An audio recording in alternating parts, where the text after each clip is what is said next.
만약 어떤 죄수가 감옥에서 노동하지 않고 교도관들과 형제처럼 지내며 같이 술을 마시고 고기를 구워 먹고 매 끼니 맛있는 음식을 먹으며 휴대폰으로 채팅하고 교도관이 여자를 데려와 그와 단독으로 방에서 시간을 보내게 한다면 이런 일이 영화에서나 일어나는 장면이라고 생각할 것입니다.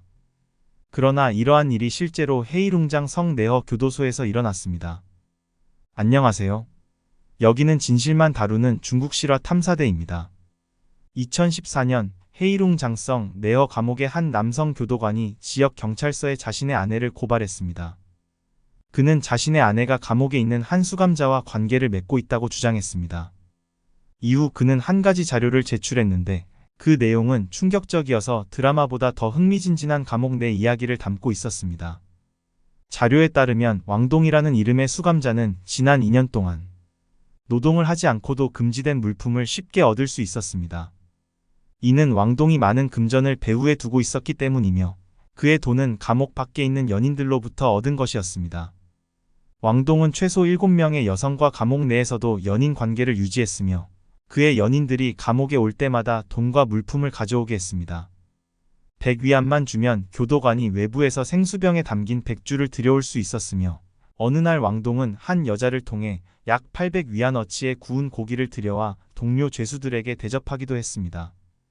그는 심지어 자신의 4개의 전화번호에 대한 전화 요금을 약 9개월 동안 2,000위안 가까이 지불하게 했습니다. 뿐만 아니라 왕동은 사업 파트너로 가장하여 2명의 여성으로부터 11만 위안 이상의 돈을 사취했으며 그중 1명은 8만 위안을 사기당했습니다. 재산 사치뿐만 아니라 왕동은 성적인 기회도 놓치지 않았습니다. 감옥에 있는 동안 왕동은 종종 연인들이 감옥에 와서 자신과 관계를 갖게 했습니다. 이 7명의 연인 중에는 교도관의 아내와 여성 교도관이 포함되어 있었습니다. 더 놀라운 것은 왕동이 감옥 안팎에서 거대한 인맥망을 구성했다는 점입니다. 왕동 주위의 수감자, 교도관, 친척, 연인, 심지어 감옥 밖에서 장사하는 상인들까지도 모두 이 조직에 참여하여 그를 도왔습니다. 이들은 왕동에게 금지된 물품을 전달하고 사기를 실행하는 데 도움을 주었습니다. 왕동이 연인들과 위챗으로 대화할 때는 여러 명의 수감자들이 그의 주변에 모여 조언을 해주었고 심지어 피해자에게 보낸 문자 메시지 중 하나는 교도관이 작성한 것이었습니다. 이러한 증거 자료가 제출된 후에야 왕동과 그 뒤에 숨은 사기 조직이 드러나게 되었습니다. 그렇다면 이 왕동이라는 사람은 도대체 어떤 인물일까요? 그는 어떻게 감옥 내외의 많은 사람들을 자신의 손아귀에 두고 조종할 수 있었을까요? 왕동은 1987년 헤이룽장 성에서 태어났습니다. 집안의 외아들이었고 그 외에 2명의 누나가 있습니다. 그는 부모의 극진한 사랑을 받으며 자랐고 이로 인해 방종한 성격을 갖게 되었습니다. 중학교 시절부터 그는 성격이 장난기 가득해 항상 문제를 일으켰지만 부모는 그를 통제할 수 없었습니다. 중학교를 다닌 지 얼마 되지 않아 왕동은 중퇴하고 말았습니다. 이후 그는 매일 불량한 친구들과 어울리며 지냈습니다. 그의 이 무모한 행동 때문에 어머니는 한때 자살을 시도하기도 했습니다.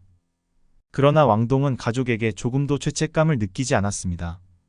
그는 자신이 불량배로 사는 것이 부끄러운 일이라고 생각하지 않았습니다.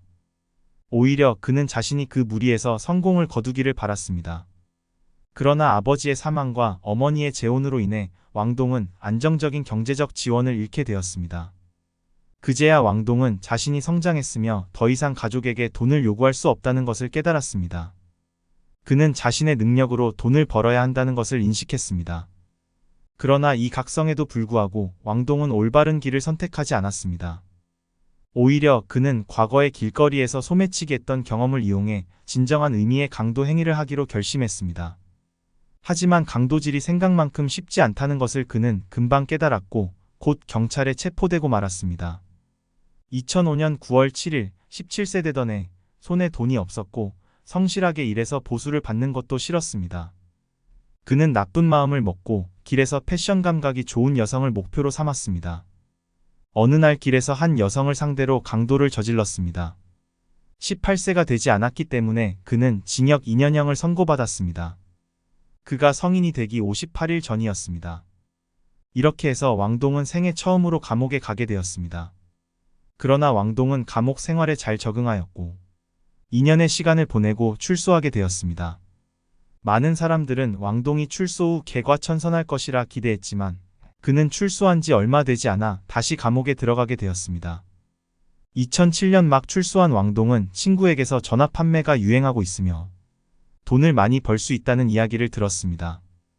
그래서 그는 친구와 함께 불법 사기 활동을 시작했지만 얼마 지나지 않아 경찰에 체포되었습니다.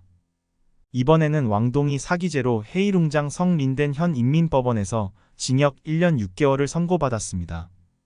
그러나 이번에 감옥에 돌아온 왕동은 마치 자기 집에 돌아온 것처럼 매우 빨리 적응했습니다.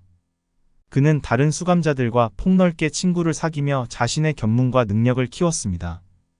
뿐만 아니라 왕동은 감옥 생활 중에 교도관들과 친분을 쌓으며 깊은 관계를 형성했고, 이는 훗날 감옥에서 범죄 조직을 만드는데 중요한 인맥 기반을 마련해 주었습니다. 1년 이상의 감옥 생활을 마친 후 왕동은 자신의 담력이 커졌다고 느꼈습니다. 2012년 왕동은 납치 활동을 시작했습니다. 그러나 이번에도 경찰에 금방 체포되었고 6년의 징역형을 선고받았습니다. 이렇게 해서 왕동은 헤이룽장 성 내어 감옥에 수감되었습니다. 이번에도 왕동은 곧바로 자신의 작전을 시작했습니다. 3번이나 감옥 생활을 경험했던 왕동은 감옥에서 살아남는 방법을 잘 알고 있었습니다. 그는 짧은 시간 안에 감옥의 다른 수감자들과 친해졌습니다. 뿐만 아니라 왕동은 교도관들의 성향을 잘 파악하고 있었기 때문에 곧바로 그들과도 친분을 쌓았습니다. 이 친분을 바탕으로 왕동은 다리를 다쳤다는 이유로 공동 노동에 참여하지 않았습니다. 수감 1년 후 자주 짚고 다니던 목발을 내려놓았지만 교도관들과의 친분 덕분에 여전히 노동에 참여하지 않았습니다. 이렇게 해서 왕동은 감옥에서 편안한 생활을 할 수 있었고 노동에 참여하지 않아도 되었습니다. 그러나 편안한 생활에도 불구하고 왕동은 점점 지루함을 느끼기 시작했습니다. 그래서 왕동은 자신과 친한 교도관에게 뇌물을 주고 그를 통해 휴대전화를 감옥 안으로 들여오게 했습니다. 휴대전화를 손에 넣은 왕동은 본격적으로 자신의 범죄 활동을 시작하게 되었습니다. 2013년 전후 위챗 흔들어서 주변 사람 찾기 기능이 매우 유행했습니다. 낯선 사람들과의 온라인 소셜 네트워크도 이때 성행했습니다. 그래서 왕동은 이러한 유행을 이용해 다양한 여자들과 대화를 나누기 시작했습니다. 그의 첫 번째 목표는 감옥 직원인 차이잉이었습니다. 네트워크를 통해 왕동의 친구로 추가된 차이잉은 당시 42세로 오랜 기간 이혼 상태였으며 이때 그녀는 관심과 애정에 굶주려 있었습니다. 왕동은 가스라이팅 기술에 능숙하여 여자의 마음을 사로잡는 방법을 잘 알고 있었습니다.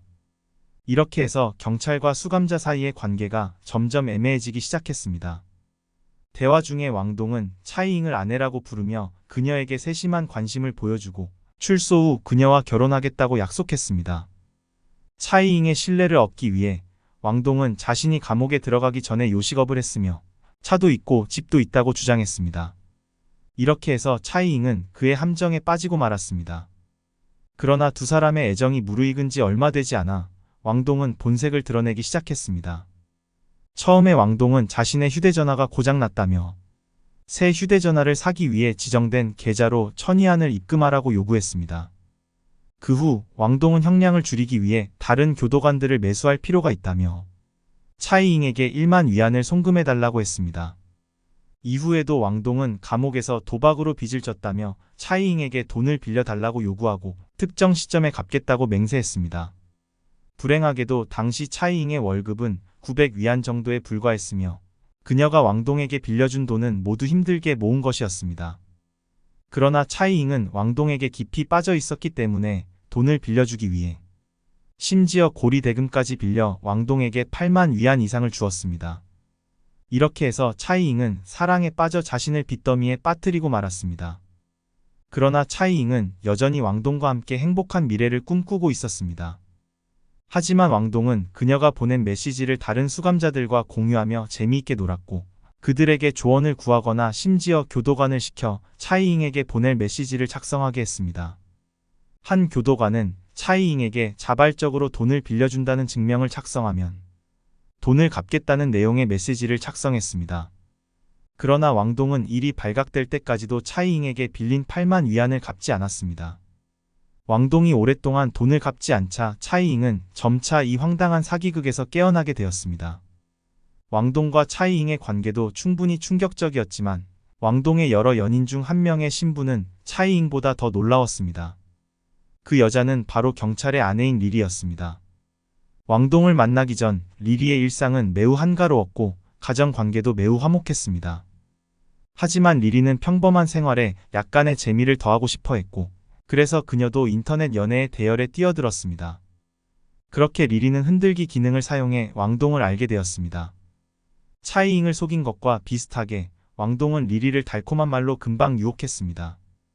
그러나 이번에는 더 과감했습니다. 그는 리리에게 감옥에 와서 자신과 관계를 맺으라고 요구했으며 불륜이 발각될 것을 두려워한 리리는 그의 요구에 따를 수밖에 없었습니다. 리리는 스커트를 입고 감옥에 와서 경찰 대기실에서 남편인 척하고 왕동을 만났습니다. 이 만남을 위해 왕동은 많은 신경을 썼습니다. 그는 리리에게 미리 연락을 취한 경비대장에게 3,000위안을 주고 준비를 철저히 하도록 했습니다. 결국 두 사람은 감옥에서 관계를 맺었습니다. 이 사건 이후 왕동은 다른 수감자들 앞에서 이 일을 자랑스럽게 떠벌렸습니다. 그는 이전에도 다른 연인들과 비슷한 방법으로 만남을 가졌지만 이번에는 경찰의 아내가 찾아왔기 때문에 자신이 경찰을 능가하는 기분을 느꼈습니다.